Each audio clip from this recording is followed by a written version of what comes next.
Broadcasting across the state of Wisconsin on the Civic Media Radio Network and around the world on the Civic Media app. This is the Dom Salvia Show. And now, here's your host, Dom Salvia.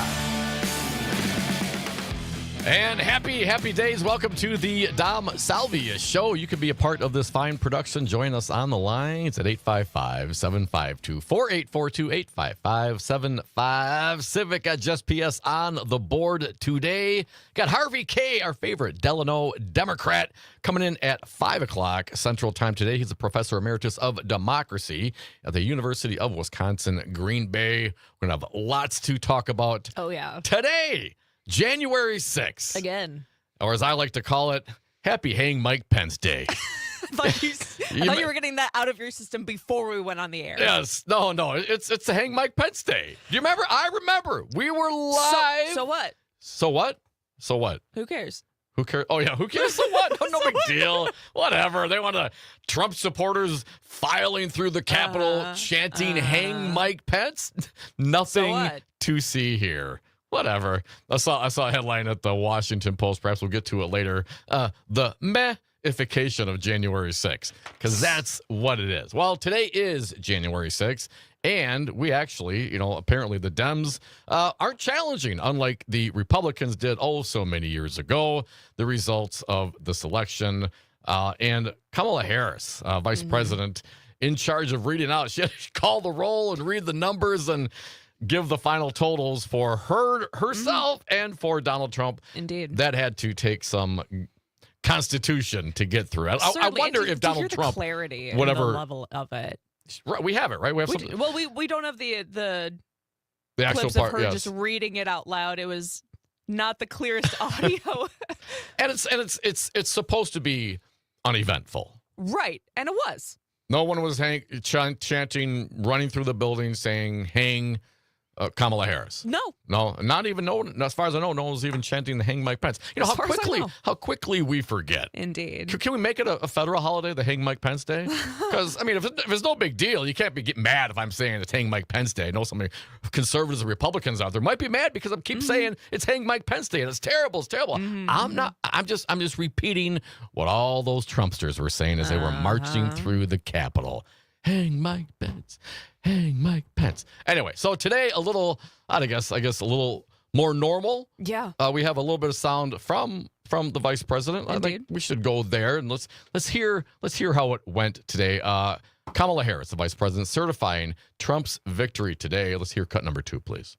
Well, today was obviously a very important day, and it was about what should be the norm and what the American people should be able to take for granted, which is that one of the most important pillars of our democracy is that there will be a peaceful transfer of power. And today I did what I have done my entire career, which is take seriously the oath that I have taken many times to support and defend the Constitution of the United States, which included today performing my constitutional duties to ensure that the people of America, the voters of America, will have their votes counted, that those votes matter, and that they will determine then the outcome of an election. I do believe very strongly that America's democracy is only as strong as our willingness to fight for it. Every single person, their willingness to fight for and respect the importance of our democracy.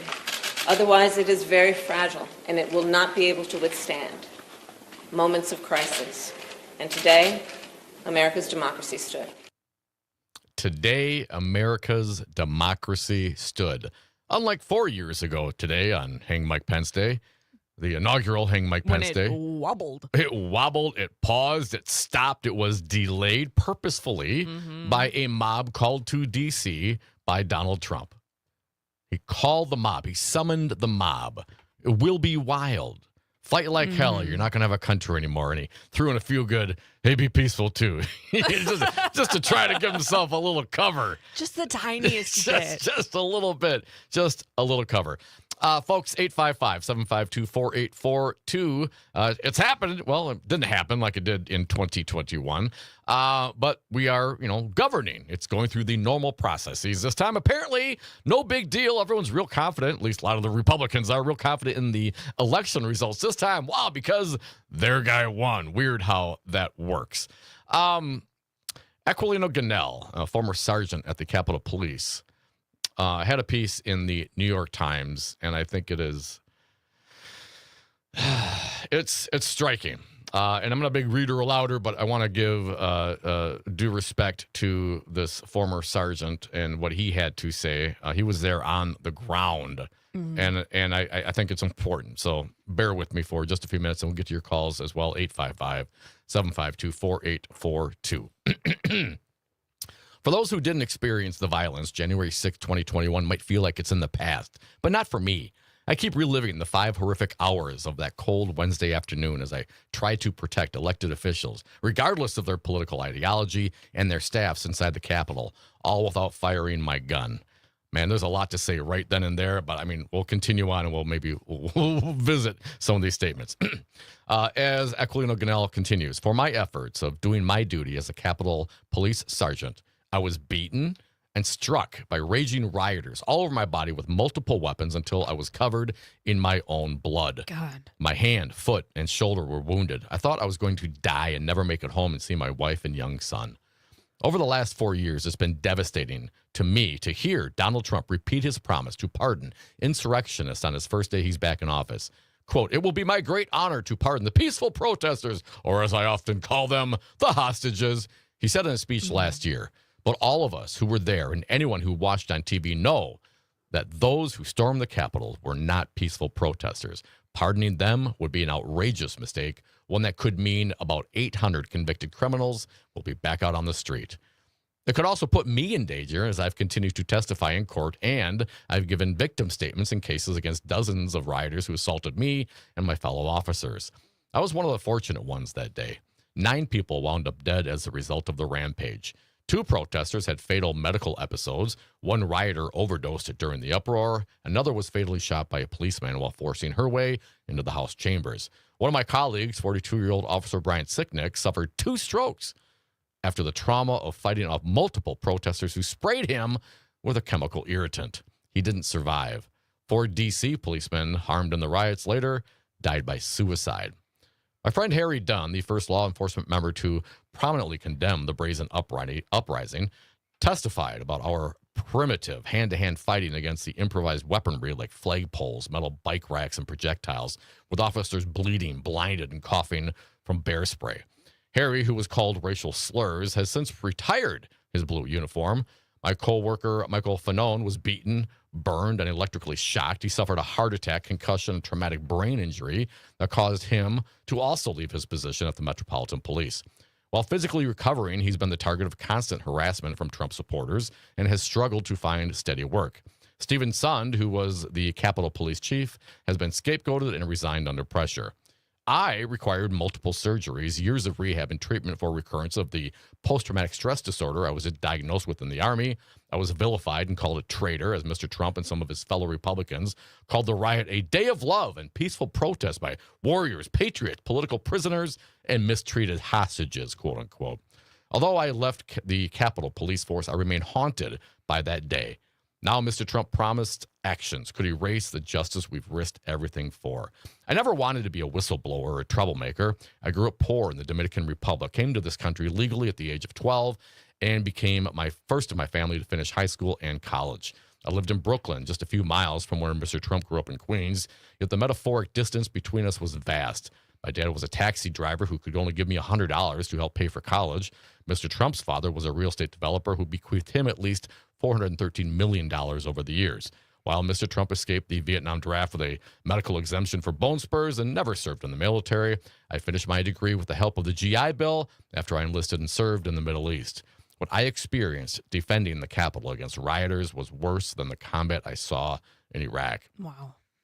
What helped me was bearing witness. In the 4 years since the riot, about 1,561 defendants have been federally charged with January 6 crimes. many of them serious felonies ranging from unlawfully entering restricted grounds with weapons to seditious conspiracy. Approximately 590 defendants have been charged with assault on a federal officer, and 169 have been charged with crimes involving serious bodily harm to a police officer, including assault using a deadly or dangerous weapon. The weapons included swords, axes, knives, taser-like devices, baseball bats, hockey sticks, reinforced knuckle gloves. More than 300 pleaded guilty to felonies, and more than 200 were found guilty at trial. Releasing those who assaulted us from blame would be a desecration of justice. If Mr. Trump wants to heal our divided nation, he'll let their convictions stand. Although I don't blame all Trump supporters, some of my own relatives support him, I do detest what MAGA extremism has done to me and my team on January 6th. I resent the ongoing whitewashing of the barbarity and the collective amnesia of right-wing politicians who aren't willing to hold Mr. Trump accountable. I can't bear to hear Republicans describe themselves as the law and order party. Mr. Trump is returning to the presidency at 78. While I had to leave the career I've been working my whole life at 42 as a result of injuries suffered while doing my job, I sometimes wonder why I risked my life to defend our elected officials from a mob inspired by Mr. Trump, only to see him return to power stronger than ever. It is hard to witness a rich white man get rewarded for treachery while I'm punished for fulfilling my duty. Maybe that's why so many people don't do the right thing, because it's hard and it hurts. When Mr. Trump recently proclaimed that members of the House January 6th committee should go to jail, Representative Jamie Raskin responded, quote, "In America, we jail people only for having committed criminal offenses that they are found guilty of by a unanimous jury of their peers. We don't jail people for doing their jobs and living up to their constitutional oaths of office." It gave me hope when Mr. Raskin further reminded everyone that Mr. Trump was impeached for his role in inspiring a violent insurrection against the Constitution. I admire Republicans like Liz Cheney and Adam Kinzinger who put fairness before party despite being censured and threatened for their work on the committee. At least I get to hear my son call me his hero as we remember the people who put everything on the line to protect our democracy and continue to tell the truth about January 6th. Opinion piece posted in the New York Times, former Sergeant Aquilino Ganell on that day 4 years ago today. And all you Trumpsters and Republicans and independents who didn't give a damn just put the rapist, insurrectionist bastard back in office. Come back with us. 855-752-4842.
And welcome back to the Dom Salvia Show. Happy days to us all. Join me on the lines, 855-752-4842, 855-75 It's a phone line. It's a text line.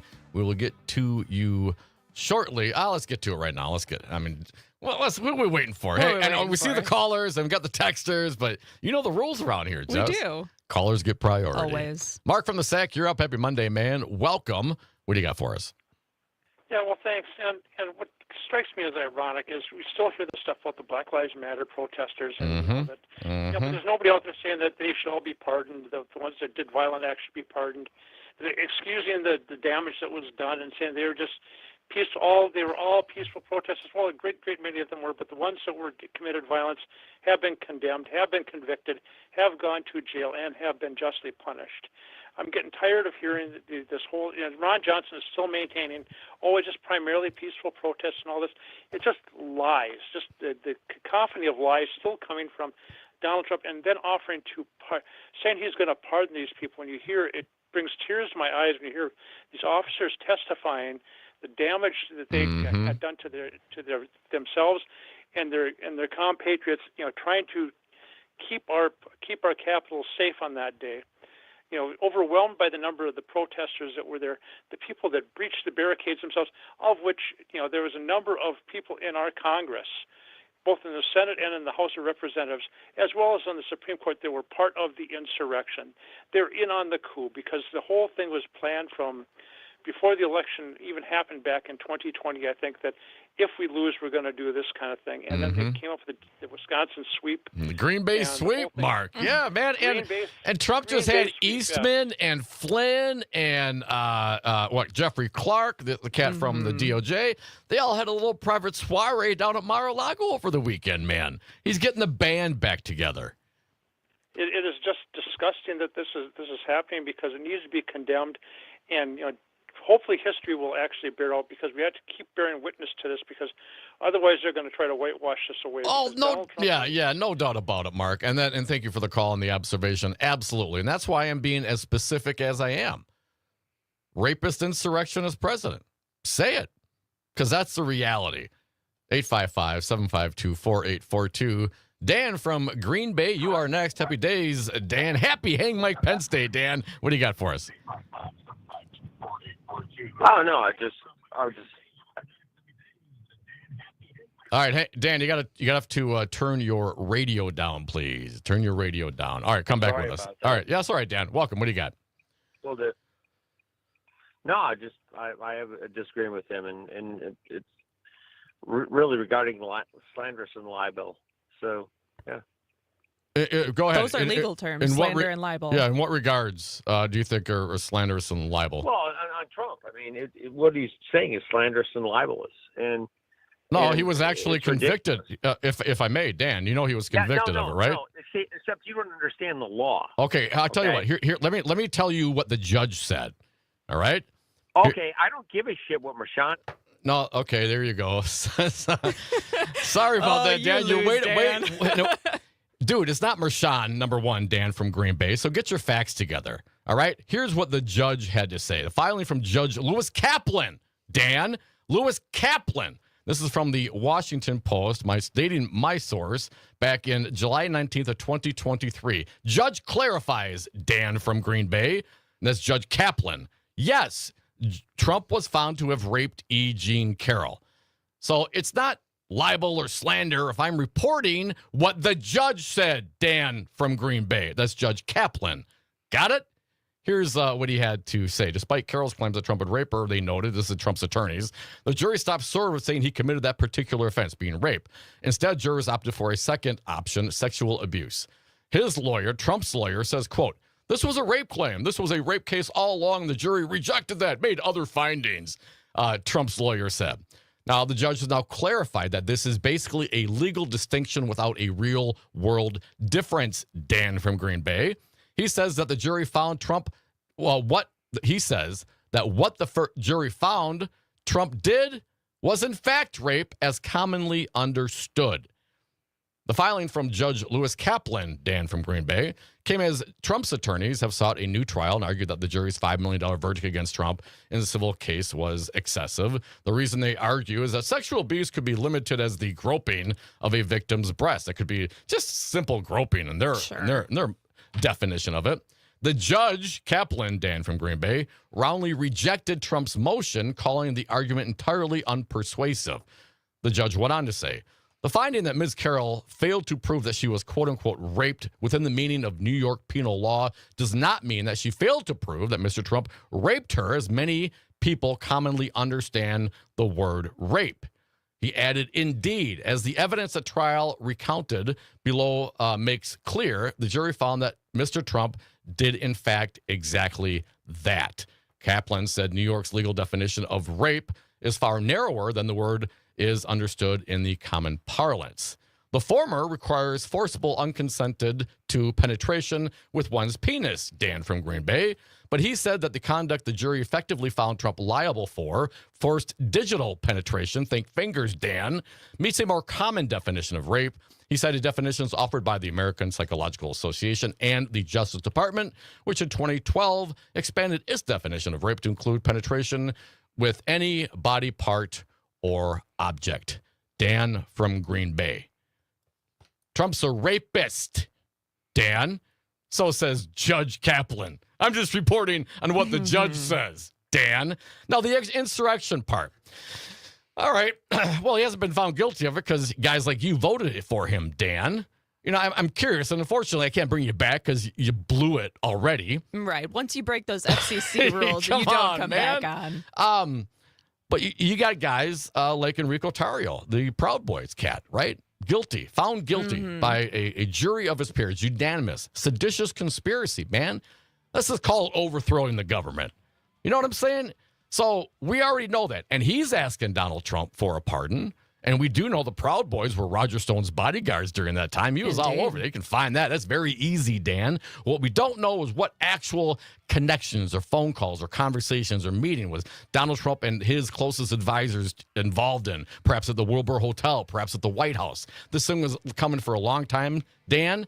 And because he's elected president and we had a weak-ass attorney general in Garland who dropped the ball and sat on this thing and slow-rolled it for over a year, maybe we'll never know.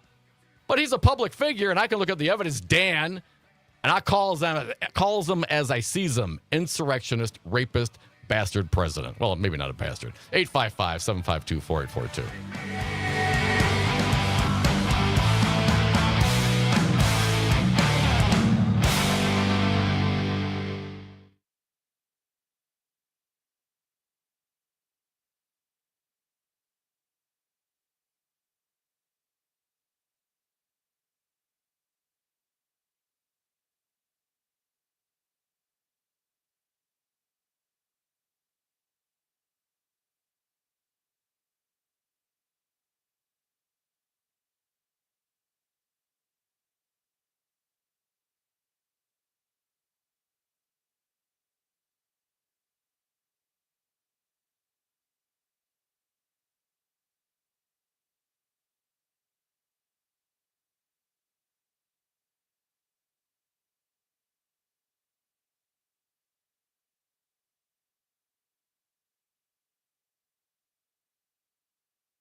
Dom Salvia Show, 855-752-4842. We're celebrating Hang Mike Pence Day. It's the 4th anniversary of the Hang Mike Pence event, otherwise known as the J6 insurrection.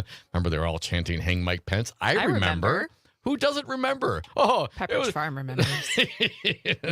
Well, someone should tell Donald Trump, or someone should tell Dan from Green Bay. Dan from Green Bay, or Senator Ron Johnson. I couldn't believe it when I was listening to that as the coverage over the night, because it was happening live. As you know, we had Maggie had called into the show at the time.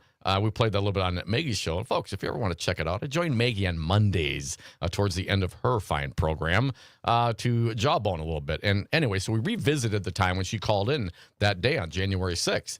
And it's tough. It is really, it's tough to relive those moments, those events. And I remember, I'm always a kind of laugh it off kind of guy. I mean, that's how I get through life sometimes, man. And I remember I think I was shocked. I was a little stunned. I remember when the news came across the Chiron at the time. They were telling Congress to put on their gas masks. And at that point, you didn't really have any like interior shots. That kind of came later. And I was like, damn, putting on the gas mask, that seems pretty bad. Yeah. And some of and I remember, I think it was Paul Gosar freaking the F out. I mean, you could see them. I mean, they were putting stuff up against the doors to keep people from coming in. You know, put on your gas mask and duck down were the instructions from the police inside the room. And it's very surreal. Even now, looking at it, thinking about it, listen, and then to hear people talk about it and just play it off like, it was a day of love. I mean, come on, are you kidding me? Talk to these, as I mentioned, this piece. From the Sergeant Gunnell at the New York Times. Man, tell him that was a day of love. Tell the people that died that was a day of love. Tell it to the 140 officers. You know, tell, and you're going to tell me that you're the law and order party, and you can't even get your head around the fact that your candidate's a rapist, as defined by the Judge Kaplan in that sentence with the E. Jean Carroll case. You just can't handle it. Well, you know what? Maybe you should put on your big boy pants, big girl pants, whatever it takes. Put on some shoes, put your boots on, put on a shirt, and handle it, because that's what you voted for. Like it or not, that's what it is. And I think it's problematic. And I hope, and I will be here as long as I can, to remind you of those terrible decisions. Because those of you folks who discount that behavior and discount what happened, you put them back in, if and when worse happens, well, you know why. What did you expect was going to happen? What do you think is going to happen? 855-752-4842. It's a text line. It's a phone line. Calls, well, you do get priority, but there's a couple of texts out there I want to throw out there real quick. Matt from Richland Center, he says, Dan, the legal scholar, LOL. He was even worse earlier today. Clown. Oh, come on. Cam, he brings up the point. I hope other women know Dan from Green Bay. Stay the hell away from him. Well, you know, I tried to edify him, Cam, and I would have liked if he had been able to maintain his composure and use FCC-compliant language. Indeed. To hear the response. When I tell people like Dan from Green Bay who are just so set aside, oh my God, it's libelous, it's slander. To what? Report that the judge called it rape, what he did to Trump did to E. Jean Carroll? That's what the judge said. In the common parlance as we know it, that's what he did.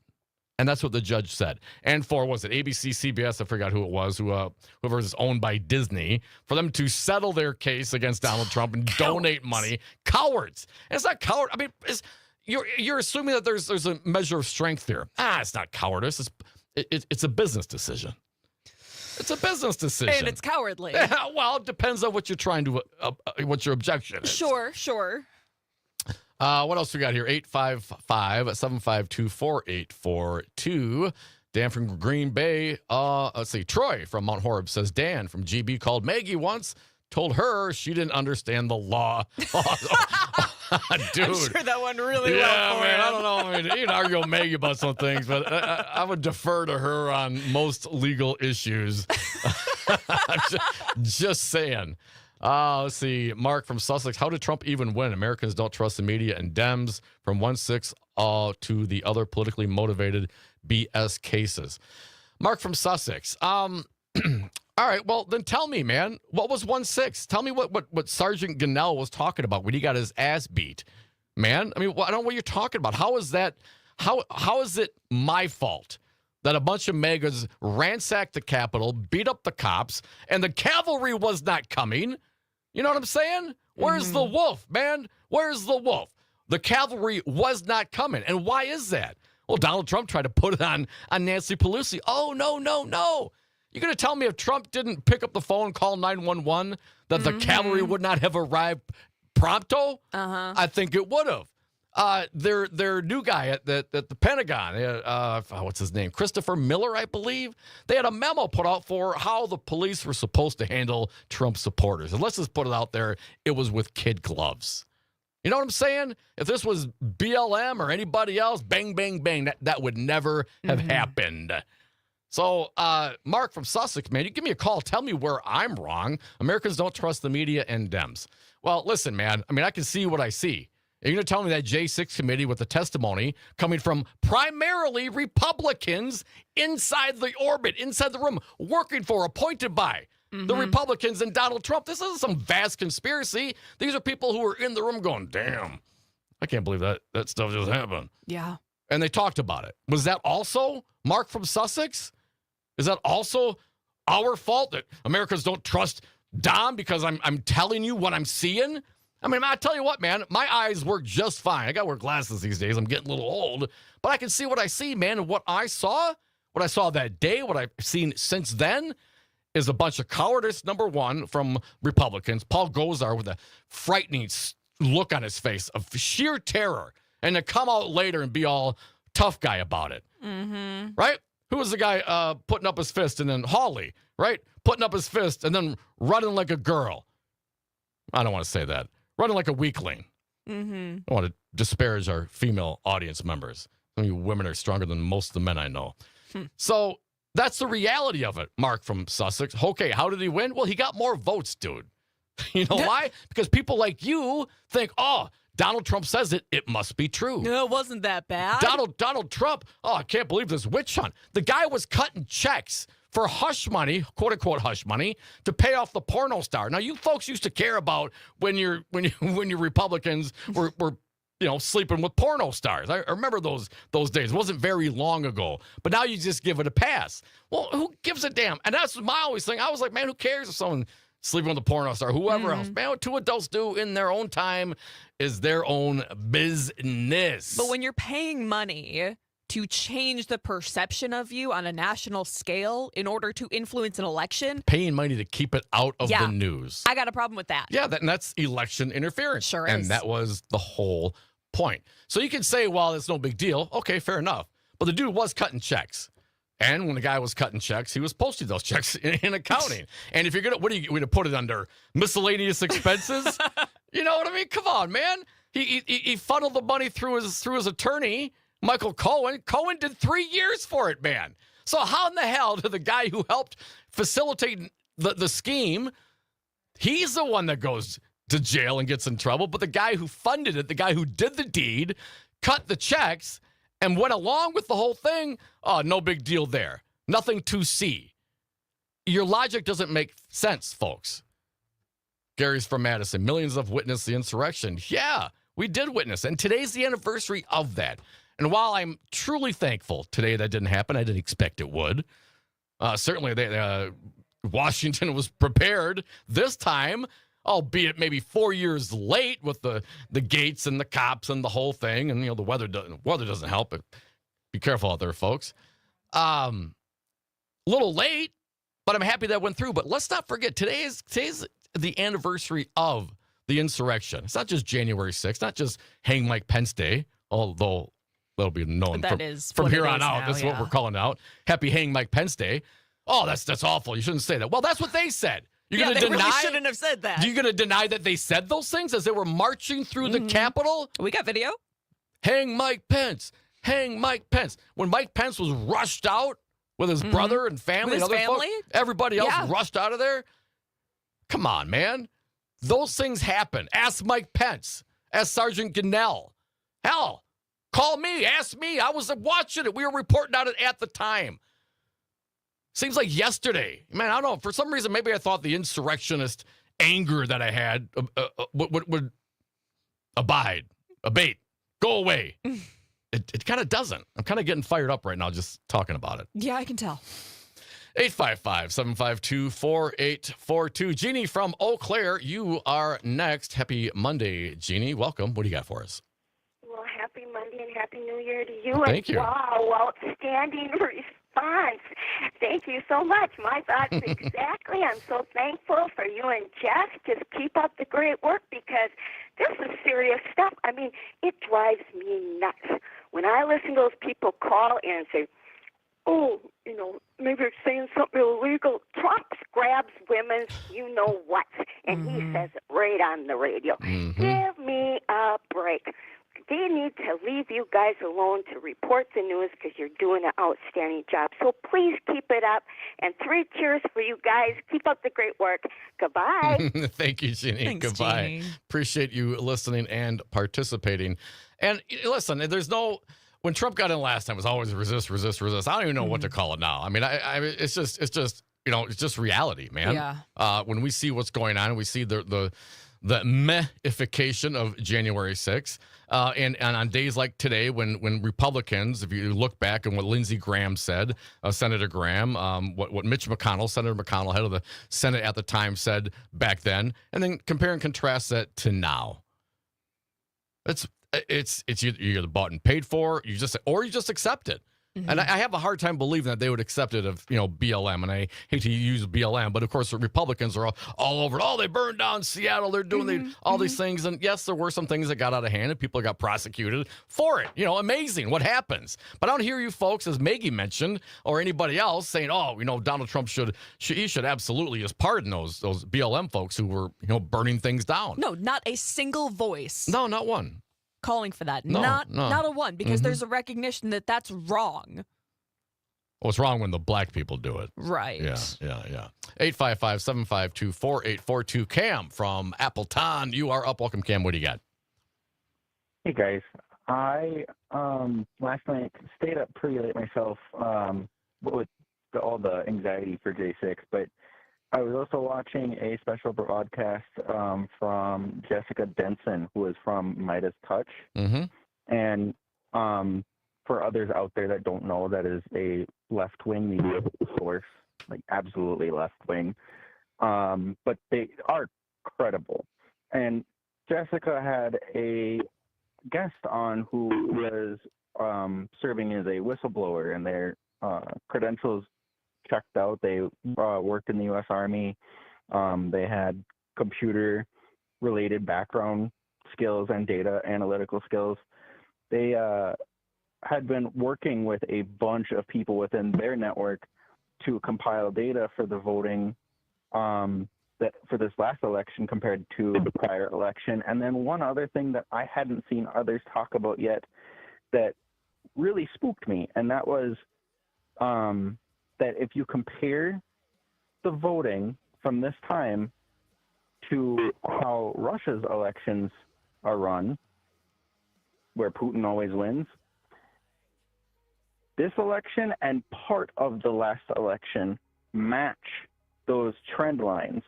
And I think that that's kind of the theory for why Trump got so mad about the mail-in voting last time.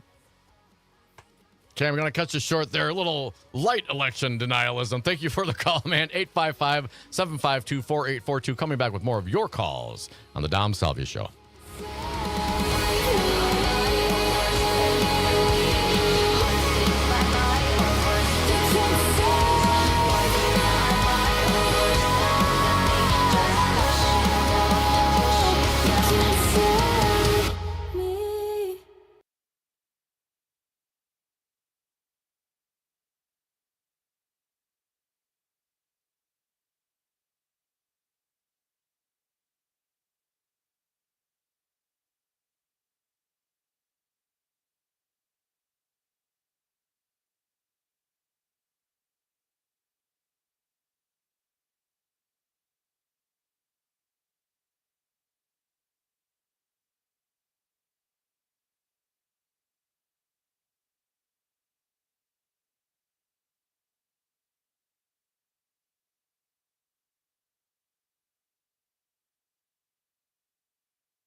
Welcome back to the Dom Salvia Show. Damn, sorry about that. 855-752-4842. Whew, choking on my own spit over here. Come on, be a professional. You were fine, and then you weren't. I wasn't. 855-752-4842. Harvey K. He's a professor emeritus of democracy at the University of Wisconsin. Green Bay friend of ours. You can join us in the next hour. We'll have these conversations and many, many more. Got you folks on the line as well. And the text, 855-75-CIVIC. Let's see. Gizmo from the 920. When your callers don't know how to find the truth of the matter, it means they have an intellectual disability. There's no help for them. I don't want to go that far, Gizmo. There's actual people out there that really do have, real disabilities.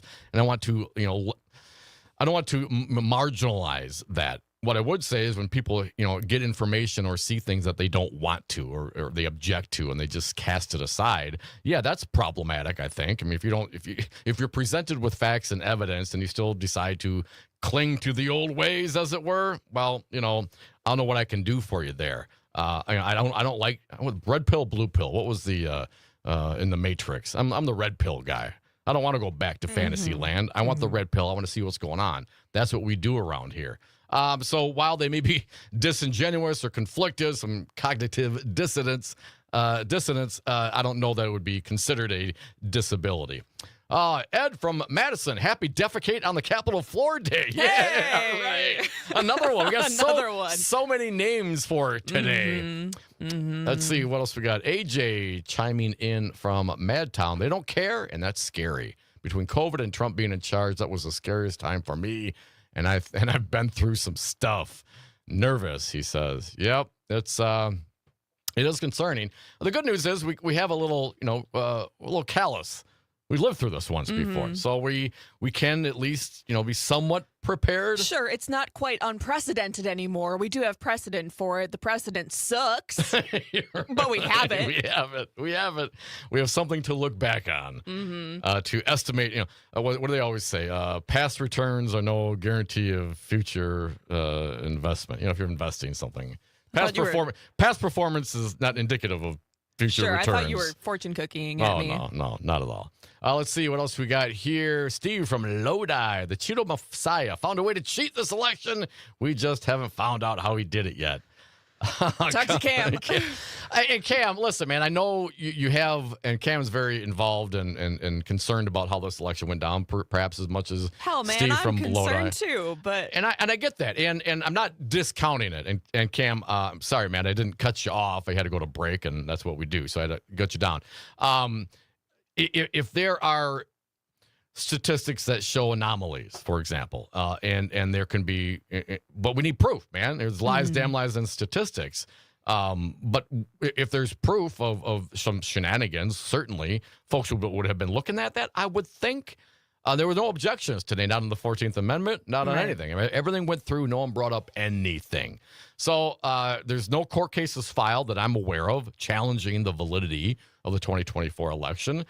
Vice President Harris went through and read the numbers today. She was the only one who could have called for a recount, and she did not. And she did not. Nor did anyone else raise objections in the House. So, and I'm not. Listen, if something comes up, I'd be happy to talk about it. But until there's some evidence, until there is a lawsuit, until there is a whistleblower, until we know something. It's just, I don't want to say sour grapes, but it just seems like, what do we do now? I can't be and won't be like those other folks who purposefully knew that this election was not stolen, yet they rolled that out there and went along with, remember they call it the big lie. 855-752-4842. We don't roll like that around here. Rita from La Crosse. Welcome, Rita. What are your thoughts today? Well, my thoughts today is that he doesn't even have to take the oath because it doesn't mean anything to him. Right. And any one of the politicians that took that oath, that doesn't mean anything to them either. No. And this Garland and this so-called Justice Department makes me sick. And I don't know what we're going to do for 4 years, but I'm so discouraged. We keep hoping and hoping someone's going to do something. And they don't do anything. And that Ron Johnson that we've got at the head of our helm, he's it's just disgusting. Rita, I hear you, and we're all in it together. So hopefully we can help each other out and lean on each other. That's what we do. We'll get through it. Yeah, it's gonna be. The world doesn't stop turning, right? And as long as we are honest with each other and with our circumstances and lay it out there, man, we've dealt with worse in this country before our time. Hell, even in our time. So let's just keep straight, keep it on. I know it's tough to get through this and know that our side didn't win. And, man, how could people just ignore the insurrection like they do? I get all that, and I'm right there with you. But we continue. Try to convince people. Build the tent, build the team, reach out. And if you're one of those folks that don't like the fact that I called Trump a rapist, well, maybe he shouldn't be so rapey. You don't like the fact I call him an insurrectionist, maybe he shouldn't have fomented an insurrection. You see what I'm saying here? I mean, these are I am relaying what I'm seeing based on actions of a guy like Donald Trump. And if you look back at history, you look back at what people have said, if you look at the testimony of the majority of conservatives and Republicans within the orbit of staffers in the White House and, come on, cabinet members, go on and on and on, that all the things that they said against Donald Trump. What? Everybody else is lying. Donald Trump is the only one. This terrible persecution when his own team are the ones testifying and talking about him. Come on, people, do better. We're going to do a whole lot better here in the next hour. Our pal, Harvey K., our favorite Delano Democrat. He's a professor emeritus of democracy. We still have one of those here. He's going to join me in the next hour, and you can as well. 855-752-4842. Come back with us.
Nope. I can hear you. Hold on. Okay.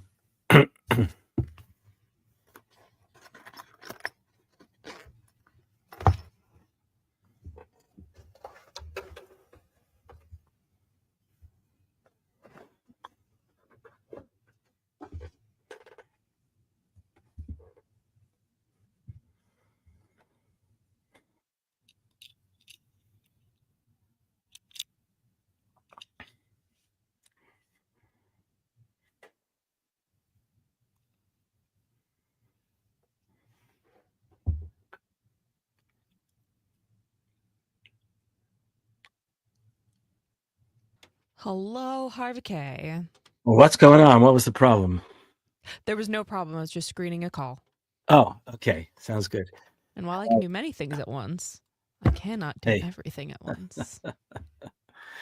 You can do everything at once? I can do a lot of things at once, but not quite everything. Okay. Not quite everything. Do you want to check in with Dom before you get started? I would. Yeah, sure. Sure. All right. Dom, put your headphones back on. Yo. No time for naps. No rest for the wicked, Harvey. That's right. That's right. Okay, so. Yes. So we're kind of talking, obviously, January 6th today. We got the peaceful transfer of power as compared to, we kind of been on all hour, but I do want to get your take in that. So you have a voice on that. We have a couple callers in that regard, probably. So we'll stay on that January 6th for maybe one more segment. Sure. Harvey, you a chance. And then I know you had your Ro Khanna story about the 21st century economic Bill of Rights. Right. Boy, I forgot that one. Yep. Yep. What else? Anything else you want to jump on while we're? Well, today is the anniversary of the the For Freedom speech of 1941, which became the sort of byword of the war effort in World War II. It's significant because it's freedom of speech, freedom of religion, freedom from want, and freedom from fear, and it really became sort of defining of the greatest generation. So I would like to yeah, of course. And I could quickly read just the few lines that FDR. Yeah, let's talk about it, man. I'm all about that. Okay, so we're January 6th, and the irony, or as I like to call it, Happy Hang Mike Pence Day, Harvey. Oh God. Jesus.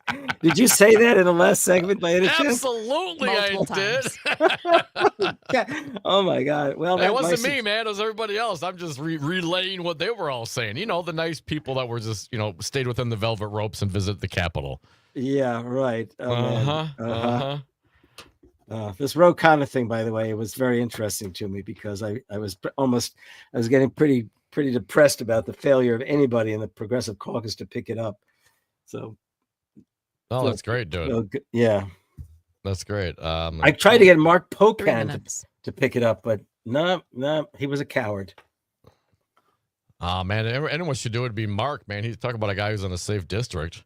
Yeah, if you're talking exactly. If you're politically worried, man, come on, Mark. Yeah, when I told him all about it, and the imperative, face to face, we were down in Madison, he and I. Yeah. And I told him, I said, look, this is imperative that these kind of things happen. The Democrats need something really badly. And he said to me, well, Nancy tells us we win on our values. And I thought to myself, nobody hears us but us, right? I'm not sure. Is this, there are streamers who are listening. Okay, forget that. Okay.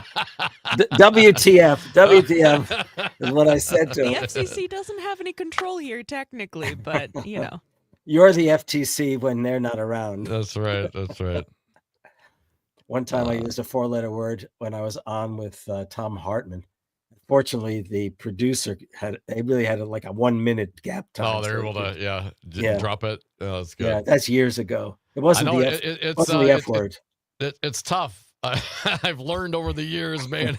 Sometimes you need to talk a little slower and think about what the word's going to be because it's probably going to come out as an F word. Justin's always looking at me like, get it out before the show, Dom. Yeah, every once in a while, he just he's on a roll, and I can see he's about to say. Well, sports radio guys here, they don't say the F word, but they do say something like effing at times, which surprises me. Is that? Oh, effing's fine. Yeah, I say effing. Yeah. Okay. It was the S word that I used on Hartman's show. So. Oh, okay. Yeah. We just had someone accidentally drop the S word. He was mad that I was calling Trump a rapist. Oh, really? Right. Well, you're only speaking the truth, Mike. If you're gonna rape, I guess that's what you got to be called. No kidding. Sorry that bothers you people, but maybe you shouldn't do. There's a word, I don't know if you know the word. You could have said, I didn't say that. I said papist. Papist. 1 minute. All right, 1 minute. 1 minute. Okay, 1 minute.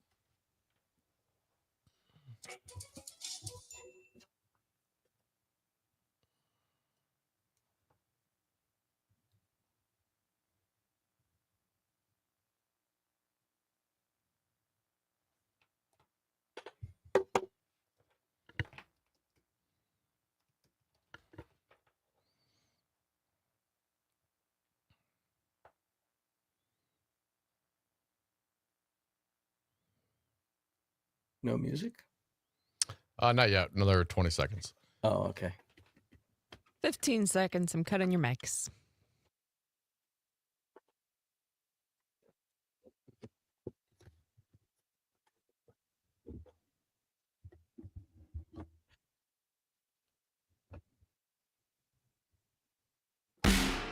Broadcasting across the state of Wisconsin on the Civic Media Radio Network and around the world on the Civic Media app. This is the Dom Salvia Show. And now, here's your host, Dom Salvia.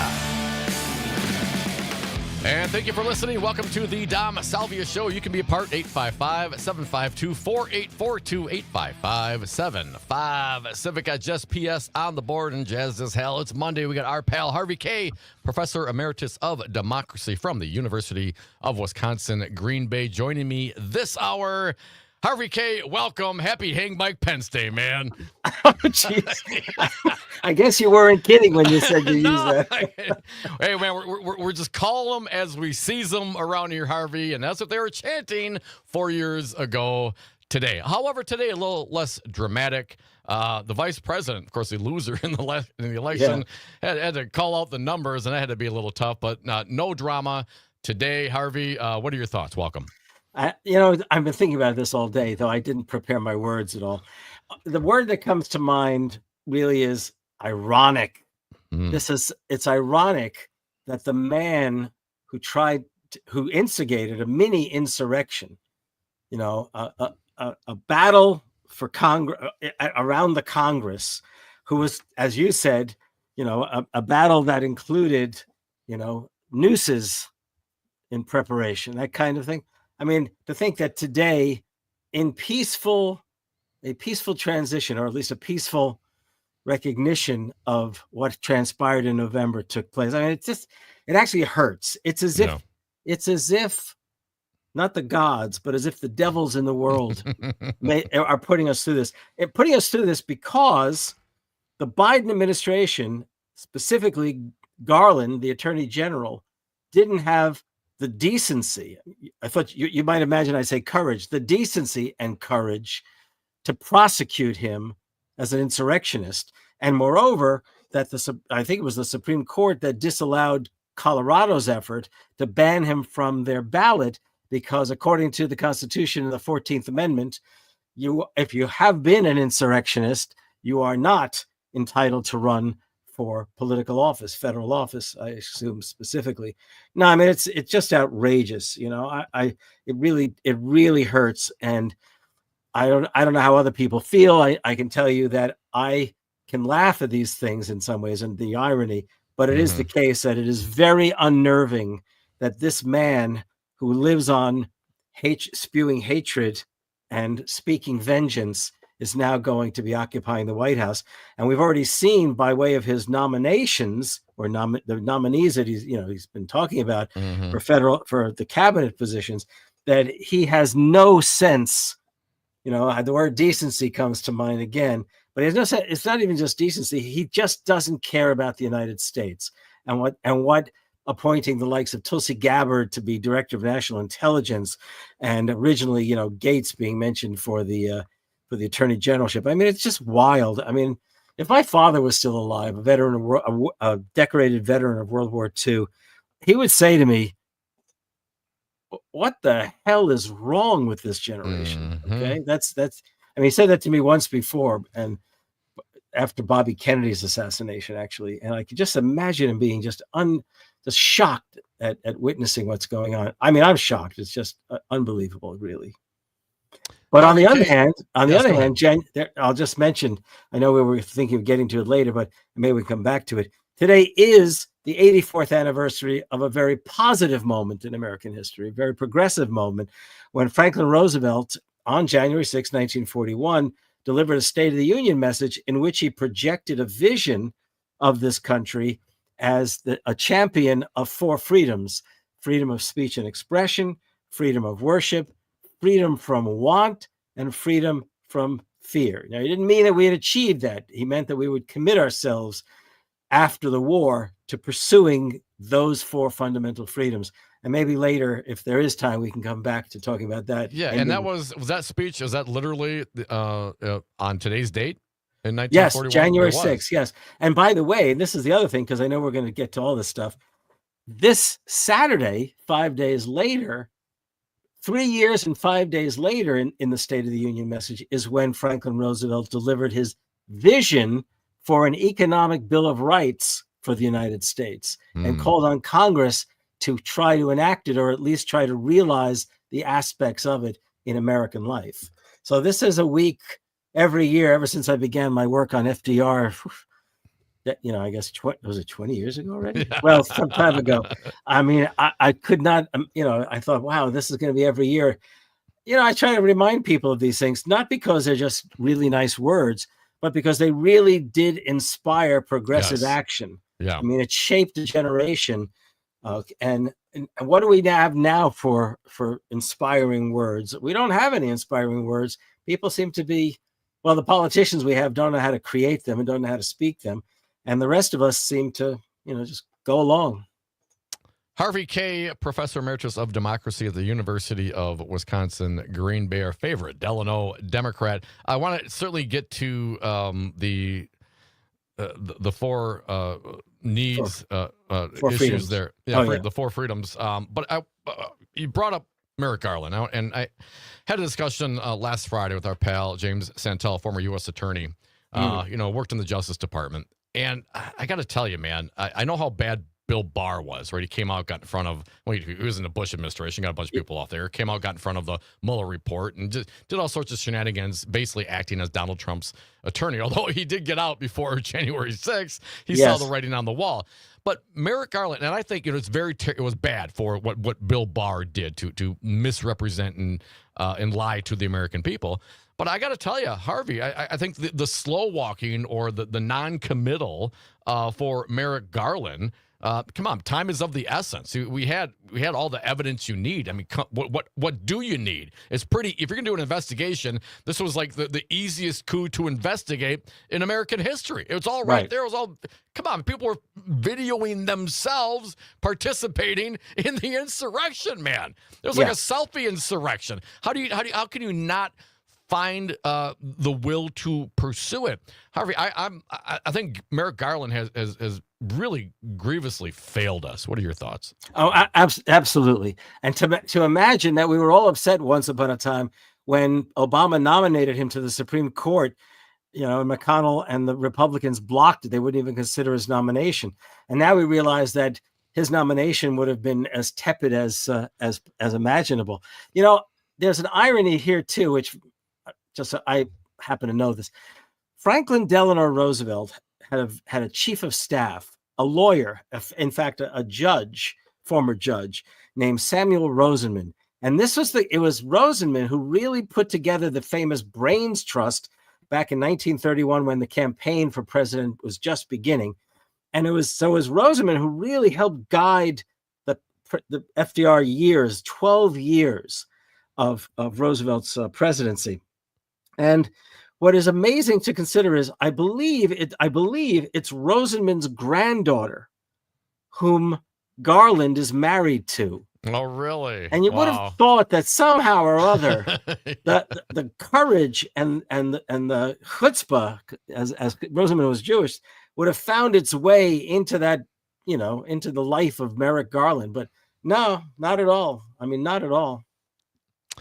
Folks, you're listening to the Dom Salvia Show. That's our guest this hour, Harvey Kaye, Professor Emeritus of Democracy at University of Wisconsin, Green Bay. We're going to move on to some of these other topics, our four freedoms, FDR, State of the Union. But we do want to get your comments in on the anniversary. January 6th, 4 years ago today, an insurrection occurred, and now the voters just put that same cat back into the White House. Less drama today, but a couple of callers. Let's get to it. Jack from Racine, you are up. Welcome, Jack. What are your thoughts?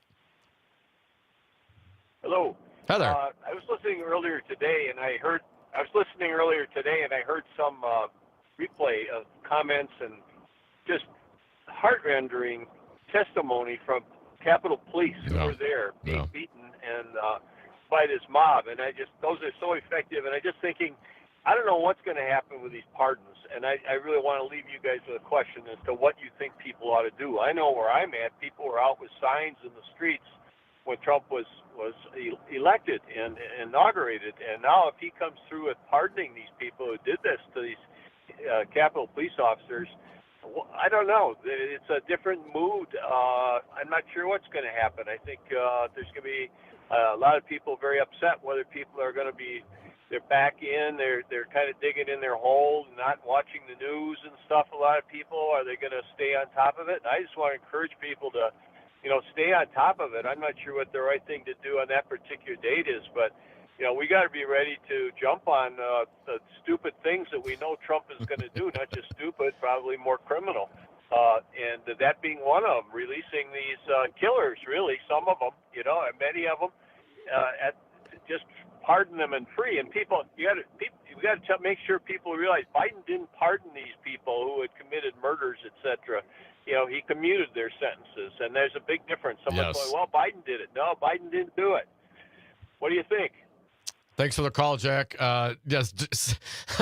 I think one of the points is, what do we do? Well, obviously, we got to stay informed. I think that's the first thing we got to do. And we got to be able to articulate a response and an argument back to folks, I think, that says, Biden did it. Biden did this and Biden did that. There are distinct differences on actions between these two men on commutation and on what Trump has said he's going to do with pardon. Harvey K., I did see that Enrico Tarrio, the head of the Proud Boys, he's doing 22 years for seditious conspiracy, has specifically asked Trump for a pardon.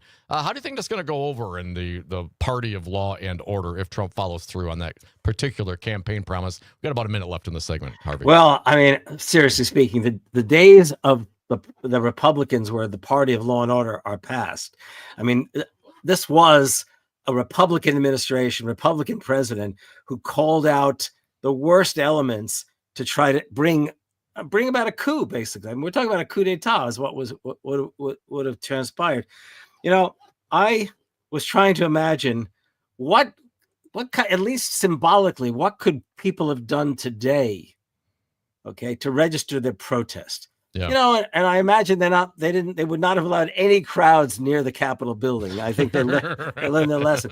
But maybe people could have all turned out around the Lincoln Memorial en masse. How about a 1 million person march at the Lincoln Memorial to remind people that the Confederacy almost won the day on January 6, 1941.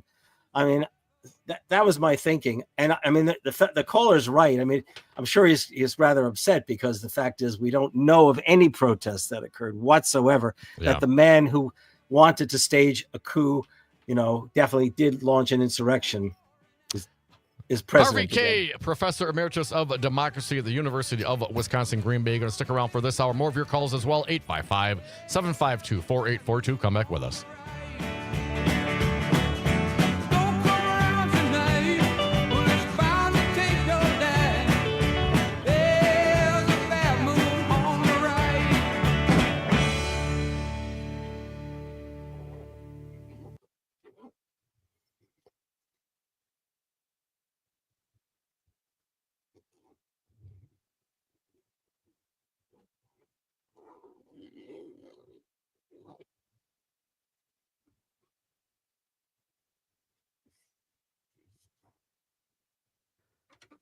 Hey, Harvey, I just want to go over something real quick with you before we come back on, since, you join us every week. Yeah. These are my time signals. Fingers towards the sky are minutes. Okay, that's good to know. So as soon as I flip like this, that means that there are 50 seconds left in the segment. Okay. And I'm counting down. Okay, and I apologize if you did that. I didn't see if you did. I think I was looking directly at Dom too much, so I will keep an eye on your hand. Yeah, so as soon as I flip over, just start wrapping up your thoughts, please, and throw it back to Dom, and he'll wrap us out for the segment. Okay, how bad was I that last time? You were fine. Oh, I didn't ruin the day? No. Okay, good. Wouldn't want you to charge me for any commercial activity. Lost. All right, we're coming back in a minute. Okay.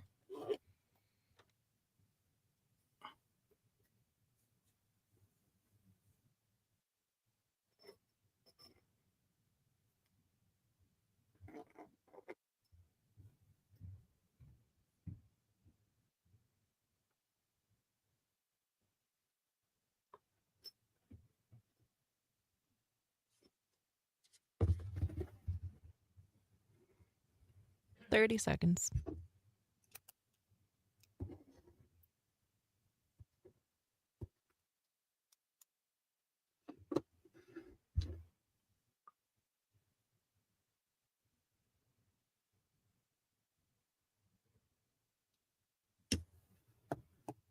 Done.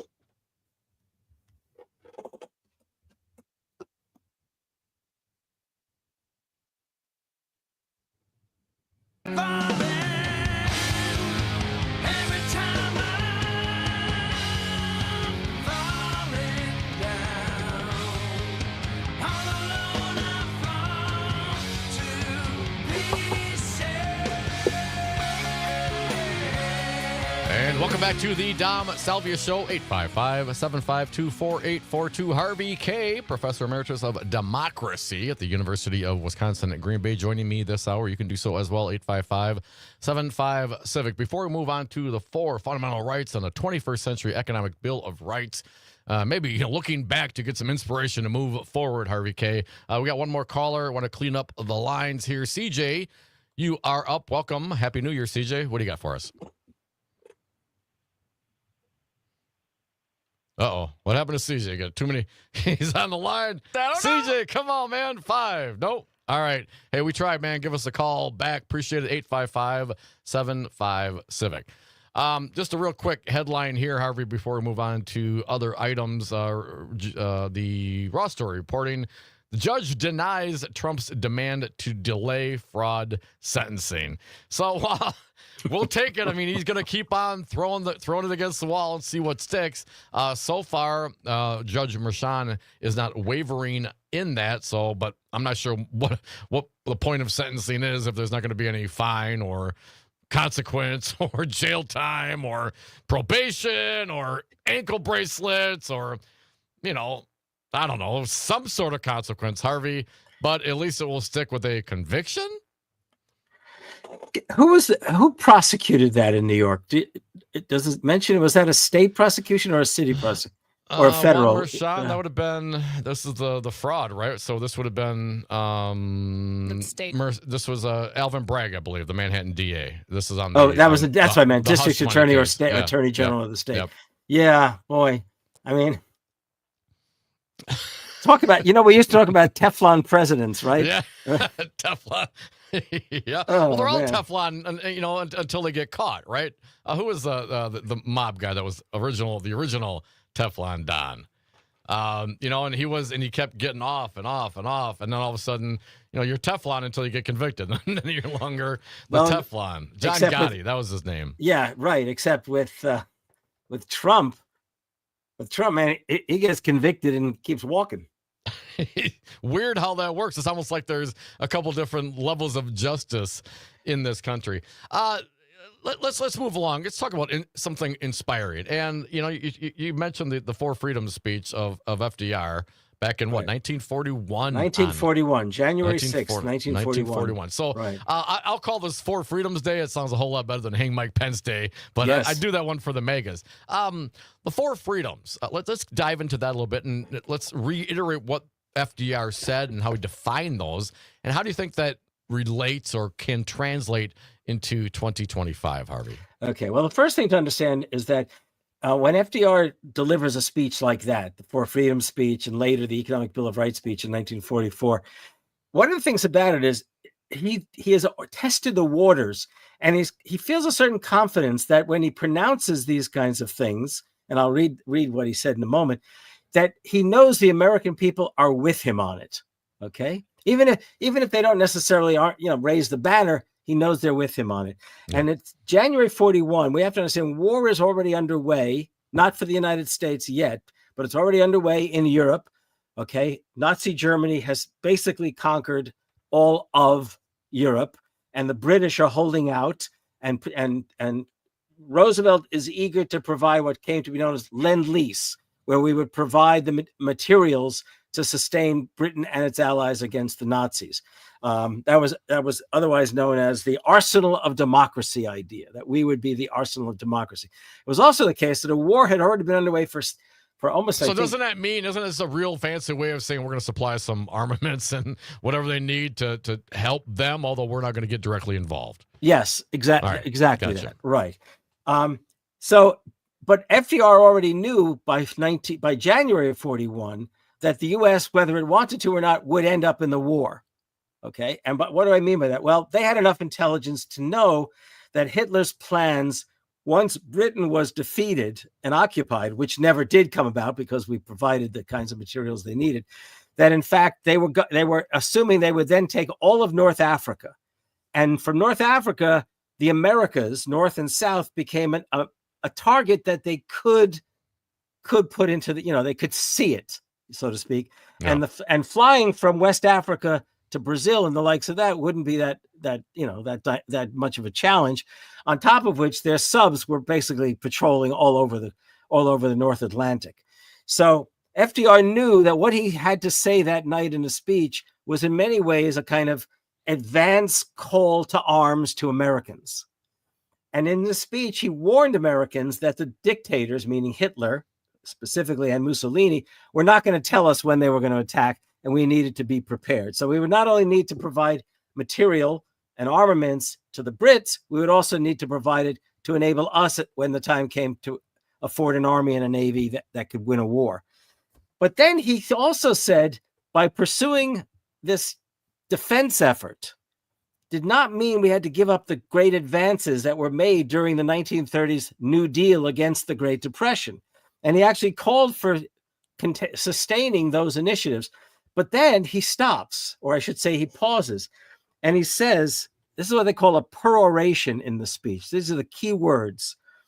He says, in the future days which we seek to make secure, we look forward to a world founded upon 4 essential human freedoms. The first is freedom of speech and expression everywhere in the world. The second is freedom of every person to worship God in his own way everywhere in the world. And I'll shorten the next 2 because they're a bit longer. The third is freedom from want everywhere in the world. The fourth is freedom from fear anywhere in the world. Now, the first 2, freedom of speech and freedom of worship, they're in the first, if you like, 4 freedoms of the First Amendment. Mm-hmm. But he was taking the New Deal experience, providing government and labor efforts to, basically to overcome the Depression. And he was turning that into freedom from want. And then freedom from fear had to do with the fact of racism and anti-Semitism. It was time to transcend those. And when Americans heard those things on the radio, they understood what he was saying. And they actually became the words that guided the war effort. Now, FDR was no saint. He made terrible mistakes along the way. And I'm not talking about the affairs that he had, okay? What I'm talking about is the fact that we'll leave it at that. We'll leave it at that. We're taking a short break. Harvey Kaye, Professor Emeritus of Democracy, FDR, an inspiration from the past, perhaps someone to look to for the future. Come back with us, 855-75-CIVIC.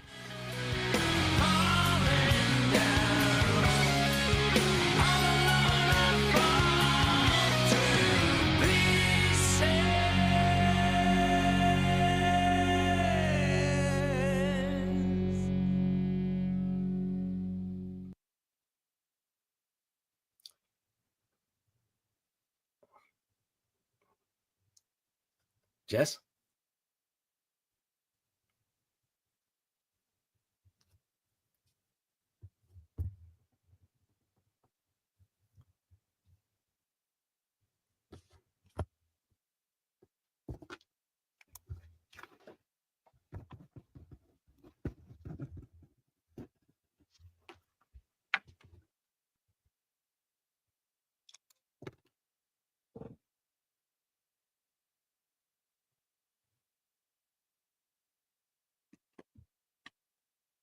Am I alone?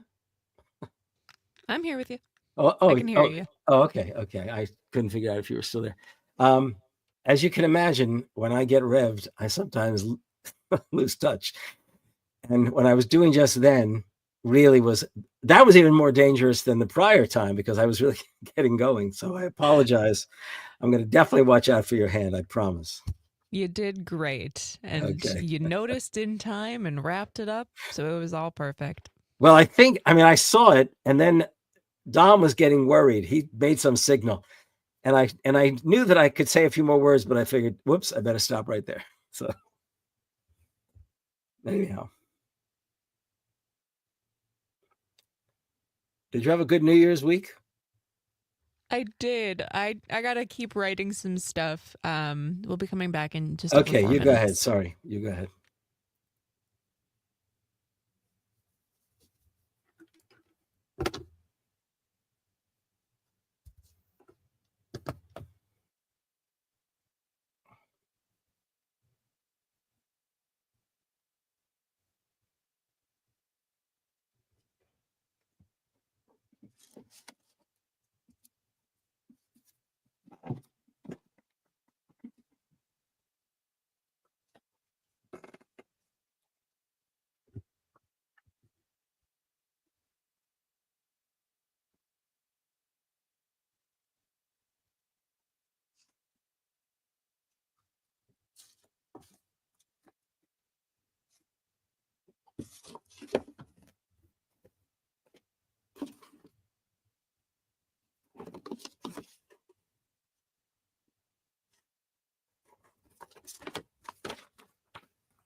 1 minute.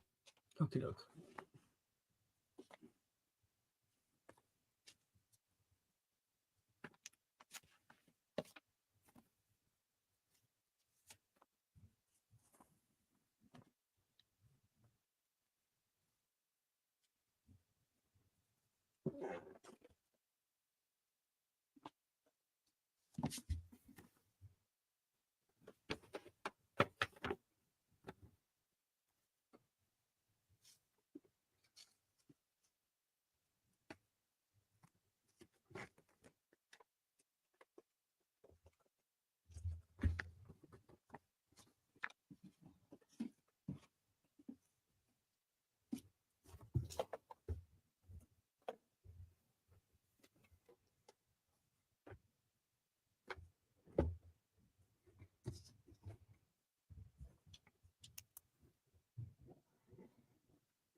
Dom Salvia Show, 855-752-4842. Harvey K., Professor Emeritus of Democracy at the University of Wisconsin, Green Bay, joining me this hour. Just PS on the board. You folks on the lines, 855-75-CIVIC. We got some callers holding, so let's get to it. Talking about, of course, today, January 6th. I like to refer to it as Hang Mike Pence Day, but it is also, as I've been edified by my buddy Harvey K. over here, the anniversary of FDR's Four Freedoms speech in 1941. Freedom of speech, freedom of religion, freedom from want, and freedom from fear. We'll get into that and some more of your comments as well. Let's start with Dana from LAX. Welcome, Dana from La Crosse. Happy New Year's, man. What do you got for us? Hey, everybody. Say, I like the 1941 version better. Yeah, that's what I'm saying, man. If we're going to celebrate one, let's have it be FDR's 1941 speech. Yeah. Say, you know, there's not much Mershon can do, really, that's going to have any type of impact on Trump. A fine ain't going to matter to him, any of that stuff, because, you know, his fans are going to pay for it. I thought of something last night that Mershon could do that I think would probably have some pretty good impact, is the most that I can think of. What he should do is make Trump create a video, and then that would a video of Trump himself explaining what he was convicted of, and then how and why our system of justice found him guilty, and then force him to send those out on all of his media channels, social media channels, and to all of his email lists. And then I think that is the only way to preserve the history, because they're going to try and rewrite it. And this way, history is preserved. I like it, Dana. That is a great idea. A little community service on record for all time. A little civic service, too. Yep. All right. Thank you for the call, Dana. Happy New Year. I like that idea, Harvey. What about you? I think that's great. And maybe just for the fun of it, we could put him in one of, remember in the movies, the old prison garb of the stripes, you know, put him in something like that, doing just that. You know, I may not be in jail, but this is what it would look like. That's awesome. Thank you, Dana. Appreciate it. 855-752-4842. Wouldn't cost nothing. Wouldn't really stop him. He's got plenty of time before he gets inaugurated I think he would again. explode. I think just the process of trying to sit down and say those words out loud would cause a little bit of spontaneous combustion. It would be very difficult for him to get through it, which would make it all the more glorious. So much better. 855-75 Kurt from Madtown, you're up. Welcome, Kurt. Happy days. What do you got for us? Say, Harvey, I'm hoping you can speak on this. My other half is reading a book. It's called The Demon of Unrest by Eric Larson. And she's been reading sections of the book. And the South, especially members in South Carolina, how they plotted to stop the certification of President Lincoln, and how they also plotted to assassinate him. So from what she read, it's like January 6th all over again. And we're repeating history yet again. The Demon of Unrest. Thanks for the call, Kurt. Harvey, your comments. That comparison is the closest that Donald Trump will ever get to Abraham Lincoln in historical stature. The whole story leading up to and in those early phases of the Civil War are absolutely astounding. And I'm not familiar with all of those kinds of details, but they really are astounding. And it's striking. In fact, oddly enough, I was thinking just today about the fact that I would never have expected. Somehow I had a very optimistic view of American history since the time I was in college in the late 60s. I could not have imagined that it would be in the course of my lifetime in the 21st century that we would see the kind of activity that we saw in 1860 and 61. And which is to tell you just how shocking it is. And what worries me a lot, I've been worried about this for some years, is the degree to which these kinds of things will come to be viewed as normal. And the cherry on top, or the final push towards that normalcy or normality, whichever word you want to use, is the fact that he has just been confirmed as the winner of the November elections. I mean, in that sense, if somebody said there is no justice, I would have to defer to that remark. It's unbelievable to think that. And the assassination attempts against Lincoln, I'm sure, were far more numerous than any of us realize. Yeah. Thank you for the call, Kurt. 855-752-4842. When we talked about the anniversary of the Four Freedoms speech FDR gave on this date in 1941, freedom of speech, freedom of religion, freedom from want, and freedom from fear, was that as much as trying to prep the American population for entry into World War II? I mean, was that the whole basis of this speech? A slow walk, perhaps? I mean, we're coming out of a very protectionist age after World War I. In some regards, I kind of see that playing out right now. You hear, Trump talking about all these tariffs and wanting to kind of pull back of Americans' influence around the world. Was that in the context to really get people prepared for what was, as you mentioned, ultimately going to come?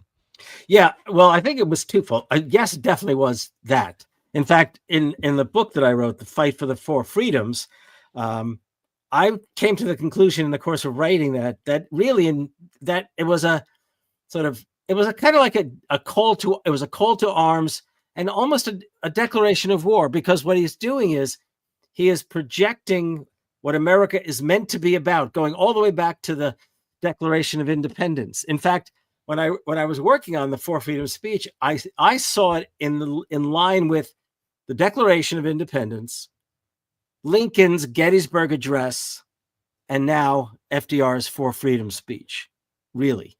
And so I think it was telling Americans, look, they're going to come for us, the dictators, the fascists, the Nazis, the Japanese militarists and imperialists, and we have to remember that when we fight, whatever mistakes will have been made in this war effort, that this is what it's about. This is what we have to envision the post-war world being about when that time comes. I think you're right. I think it is in many ways that it wasn't that he was trying to get them militarized. It was that he wanted them to understand that there was, if you like, a progressive mission. I know it sounds very imperialist to say the United States had a mission, but when you're facing fascism, you got to start believing that there's a purpose for opposition and for going to war against fascism. And there's a reason that the fight will come. It is that those Yes. the freedoms of speech and expression, Yeah. of whatever religion you choose or choose to not engage in, not forced upon you, a freedom from Right. want. That's right. And Yeah, I mean, it's and from right. fear. Yeah. Yeah, and we shouldn't forget that we're talking about, and when we're talking fascism, I mean, I remember 10 years ago, none of us would have used it, okay, to refer to Republicans it just wouldn't have come to our minds to use them. No, right. But nowadays, it's amazing how times have changed, Harvey. yeah, I mean, I can tell you when I resisted, I really mentally resisted using the term regarding the formation of the MAGA forces and Trump, because you don't want to cheapen it, right? I mean, it's exactly a historical bad word, let's call it, in my opinion. Yeah, but when you consider the kinds of things that he's been saying that he would like to do and accomplish, and by the way, the proof is the company one keeps, right? And Elon Musk is proof of that very fact. I mean, Elon Musk is now literally pursuing, his ambition is to get this far right-wing party in Germany to become the ruling party. And those are the folks who were like the heirs to the authoritarian regimes of the past. So it's amazing. I would also add that if we ever had bothered to go after the billionaires, as Bernie had asked us to, we might have been able to temper the power of the likes of Musk and Bezos and that lot.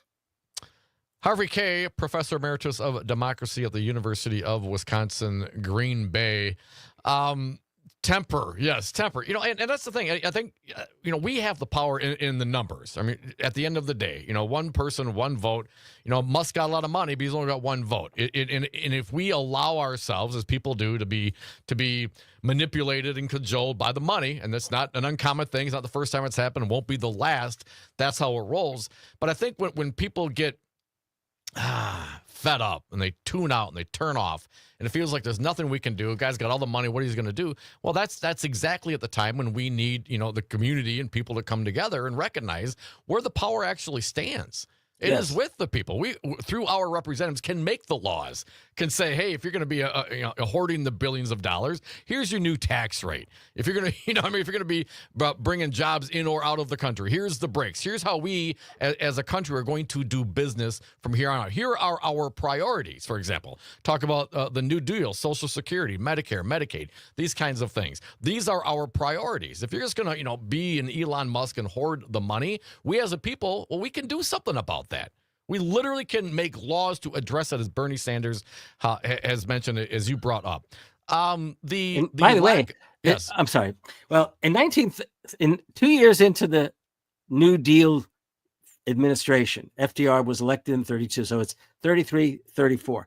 In 1934, he had already suggested this in 33, but he seriously called upon Congress to find a way to limit the wealth of the rich. And he did so because he said, one, it's not really good for the economy, and no less important, it's terrible for democracy.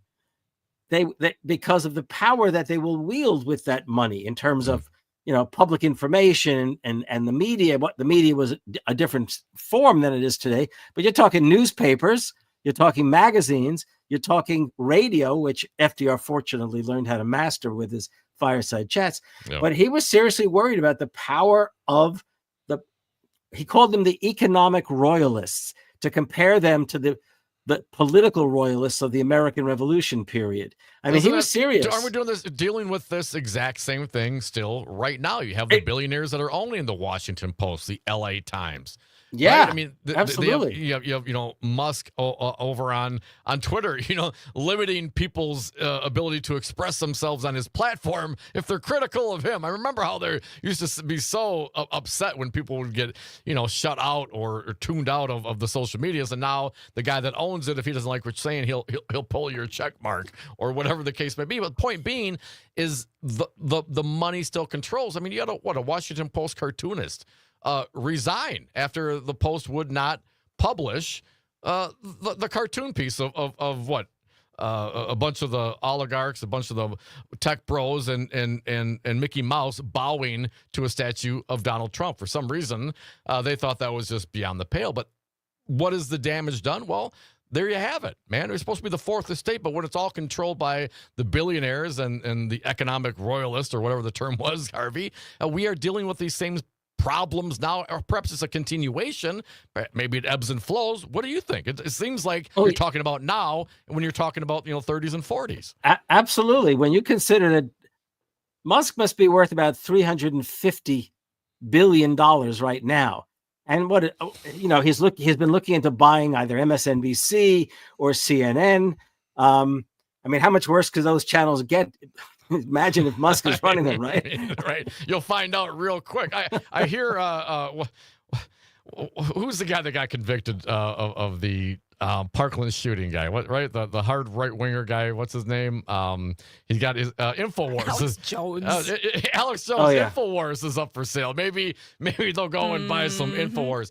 Folks are listening to the Dom Salvia Show. That's Harvey K. We have one more segment. You can join us on the lines 855-752-4842. We talked about the freedom, the four freedoms speech from FDR. I also want to talk about how does that relate to now? I know we bring this up. I know you're a big fan, Harvey, but I know you're the expert on the 21st century economic plan for the people. Let's talk about that as well, folks. You can chime in as well. 855-75-CIVIC. Come back with Harvey K.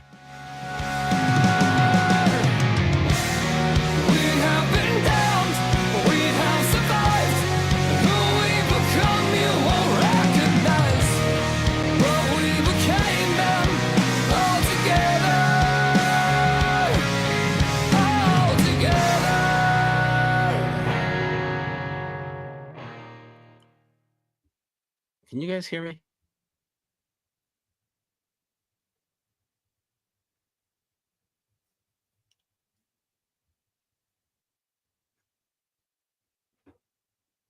Jess? Mm-hmm. Okay. Is his headset on? Yeah, you want to talk to him? Yeah, I was going to tell you both something. Okay. I don't know.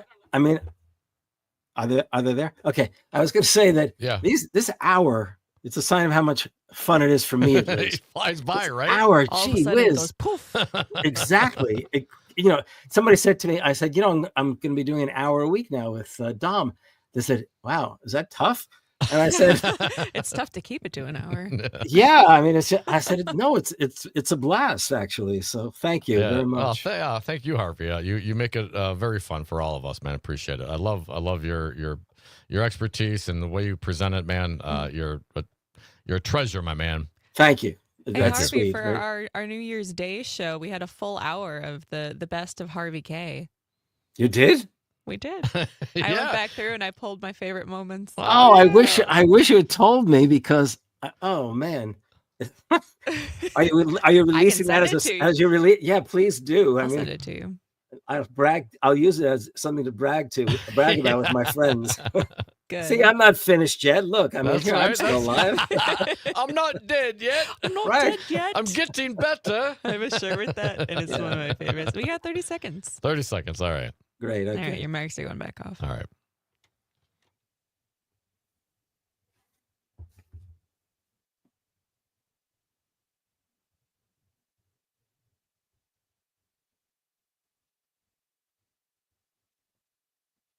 Done.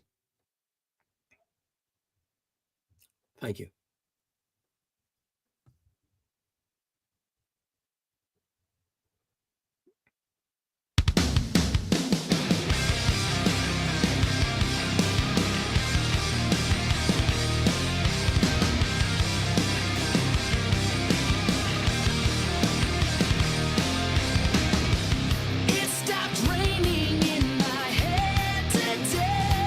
And welcome back to the Dom Salvia Show, 855-752-4842. Harvey K., Professor Emeritus of Democracy at the University of Wisconsin, Green Bay, wrapping it up this segment with me this hour. Harvey, thank you for joining me. Mondays are so much fun when you come around.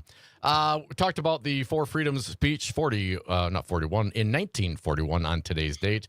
But the other issue, the other conversation, something that we've talked about quite a bit, I want to continue that conversation, 21st Century Bill of Rights. Harvey, it seems, and it's kind of maybe evident today as some of the conversations as Vice President Harris was, reading the numbers and presiding over the electoral count. What happens to the Democratic Party? Where are they going? Are they wandering in the wilderness right now? And I wonder, and I know you're a big fan and the expert on FDR, where the inspiration is, what the message is, what a party should focus on. Number one, certainly to benefit this country, but politically to bring working folks back into the party, to a big tent to attract people to the Democratic Party. Is that the 21st Century Bill of Rights, and what does that mean, and how do we go about getting people dialed in to push something like this as an inspiration piece? Because, man, I tell you, I'm looking for some inspiration these days, man. We just see the insurrectionists getting, basically back in office again. What are we doing, Harvey, and how do we do it? Yeah, well, thank you for asking that question, because seriously, this has been on my mind for several years now. And it doesn't go away simply because the Democrats lose. In fact, What happens is it becomes all the more imperative that the Democrats, let's be careful. The Democrats are in desperate need of a vision. They are lost right now. No one can tell you. I told a congressman from Wisconsin one time, we could walk down State Street in Madison and say to people, tell me, what is the Democratic Party? What does it stand for? And they won't be able to do it other than to tell it to you in terms that will try to deny what the Republicans assert. No, the Democrats need a vision that will remind them of first of all, of what it means to be an American, and of what the past has afforded us and can literally show us we can ourselves do. I mean, the New Deal, the war effort. These two things proved that the people united will not be defeated, basically. So today, what the Democrats need to do, and I wish they'd pay attention, if they're not going to pay attention to me and Alan Minsky, the authors of the Economic Bill of Rights for the 21st Century, at least go back and read a little history, preferably the fight for the four freedoms, but read some history so they can understand about the four freedoms and FDR's call for an Economic Bill of Rights. Look, this became a part of American thinking. I mean, most of the listeners here aren't going to be as old as I am, but when I finished college in 1971, I expected national health care to be the next thing Congress made happen. Right. I mean, it was inconceivable that we would now, 50 years later, find that the contributions to American life, the achievements of the generation of the 30s and the 60s has been under siege for all these years. Americans need to be reminded of what their ancestors were able to accomplish, and remind themselves that we too are Americans, or as Henry Demarest Lloyd once put it, to defend the achievements of our fathers, we have to create new achievements for our children. The capabilities of the citizens of this country. Right. And hopefully it doesn't come down to a world war and all those kinds of things for us to realize that. Because that's, we don't want those things. And perhaps we get a little complacent. Yeah, but think about all the profit that's been made. Sliding insurance companies in to take a piece off of that health care. There's a lot of money there to be made, Harvey. If we're not busy making money, how are we going to provide everyone health care? Because isn't that really, did we sacrifice all those things in the godly pursuit of unholy profits? Well, all I can say, look, let's assume for a moment that Americans were truly healthy. How's that? Okay, let's assume that. But it is the case that every time a person sits down to figure out how they're going to cover their health insurance, or for that matter, every time people sit down to try to figure out what benefits they're entitled to in health insurance, or what program of health insurance should they secure, they're going to probably get ulcers. I mean, frankly, yeah. I would think people would want national health care to take the stress out of life, if only that. If nothing else, if all else remains the same, you still have access to the same doctors and all those kinds of things. It seems like a no-brainer. So what is it? I mean, Harvey, I think it would poll well, generally speaking. A lot of these things that perhaps people can't answer what the Democratic Party stands for. Well, Social Security, Medicare, those kinds of things, right? I think the default would be some of those FDR kind of programs. Yeah. What's the pushback? Do you think? Why isn't there more of a connection or more of an articulation, a battle cry for an economic bill of rights, or even if we start about just universal health care?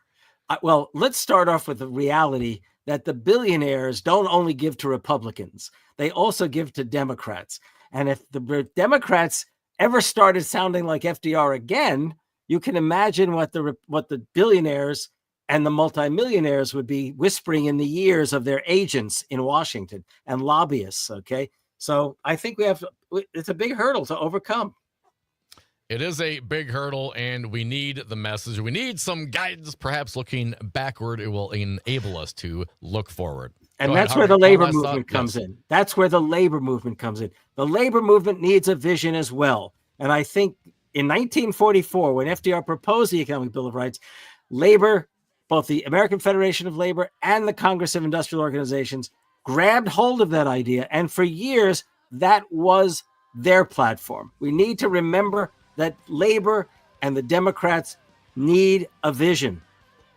Harvey Kaye, Professor Emeritus of Democracy at the University of Wisconsin, Green Bay. Thank you once again, Harvey. Happy New Year. We will talk next Monday. Thank you very much. Very folks, much. Thank you for listening to the Dom Salvia Show. Now stick around. Pete Schwaba, Nightlight, coming up next. See you tomorrow.